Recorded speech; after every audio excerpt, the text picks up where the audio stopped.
Sa maraming mga isla sa Pasipiko, ang mga tao ay gumagamit ng maliliit na bangka upang maglayag mula sa isang isla patungo sa iba. Magkakalapit lamang ang mga isla, kaya ang paglalayag mula sa isa patungo sa kabila ay simple, mura, at diretsyong paglalakbay.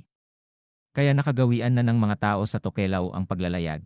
Ito ang kwento ng tatlong kabataan na naligaw sa karagatan ng Pasipiko sa loob ng mahigit isang buwan na walang dalang pagkain, tubig, at iba pang pangangailangan upang mabuhay.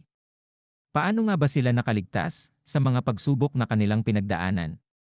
Ito ang kwento na ating matutunghayan sa video na handog sa inyo ng Sulyap Kwento Chronicles. Noong October 5 taong 2010, tatlong batang lalaki mula sa isla ang naglayag. Sila sina Filo, Etwani Nassau, at Samu Pelesa. Gayunpaman, hindi inaasahan ng magkakaibigan na magiging mas mahabang biyahe ito kaysa sa inaasahan ng sinuman